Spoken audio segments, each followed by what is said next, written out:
Here we've got an even more radical exposition of natural rights, and this is at the hands of Murray Rothbard, 1926 to 1995. Now Rothbard, in effect, extends Locke's analysis, and he believes Locke is sort of inconsistent. He makes concessions that he shouldn't make, and Rothbard just eliminates all the concessions. His argument is that the only defensible philosophical position is 100% self-ownership. That there's no alternative. And by the way, now I see I actually have plenty of time, so now I'm going to slow it down a little. Slow down. Okay. All right. I didn't think I'd ever get through this, and now here we are, page 2. Okay. So Rothbard starts with the principle of self-ownership, and he derives that in part indirectly by considering what would the alternatives be to 100% self-ownership. What other possible systems could there be? And if I can show that those systems either don't work or lead to absurdities or fail to answer the question as posed, then we're left with the only alternative, which would be 100% self-ownership.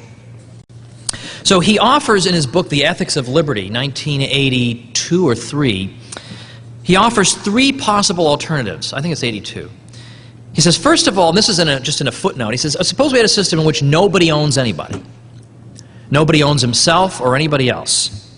What would be the result of a system like that? Well, again, if we consider the meaning of ownership in this sense as being exercising a range of control, well, then in that case,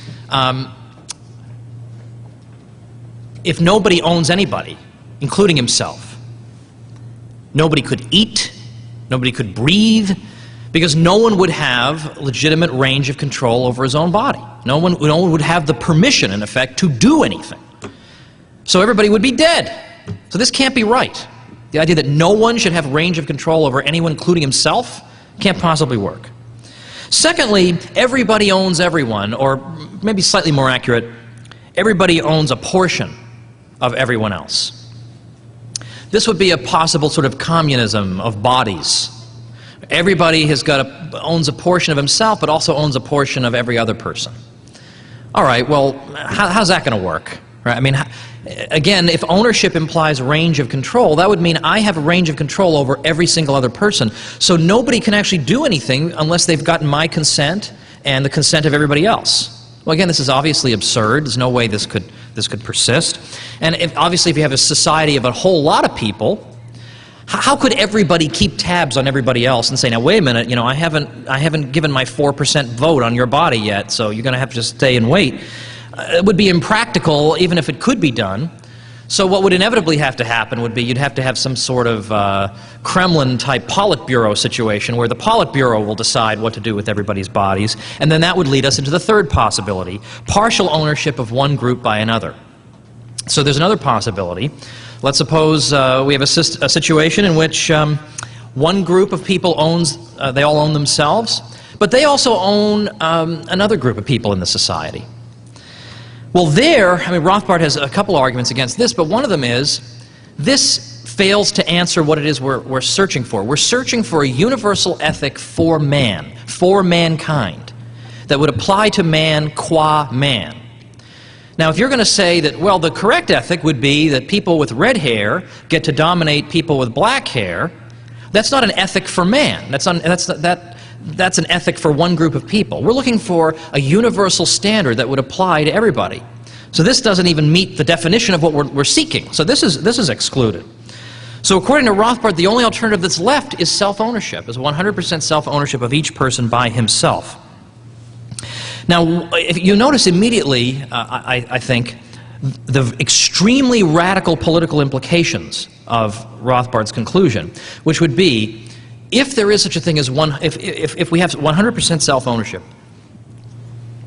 then, according to him, any form of aggression against the individual is morally unjustifiable, including taxation. That would be morally unjustifiable because that would be a kind of theft from one group preying upon another, and that would be a violation of the self-ownership of the people being taxed. And he would say that there has to be one standard of morality that is universally applied to all people. And one thing that would fail that test is, I can steal, but you can't. I can hit you, but you can't hit me. That type of ethic is not universal.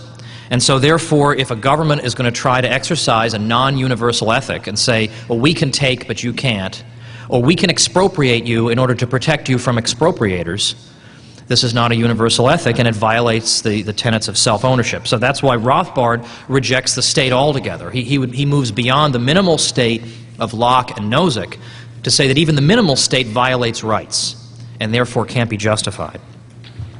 Now, oh wow, hey, yikes. I'm just telling you the stuff, okay? I'm not taking sides here. I'm just telling you. Nobody believes me. All right.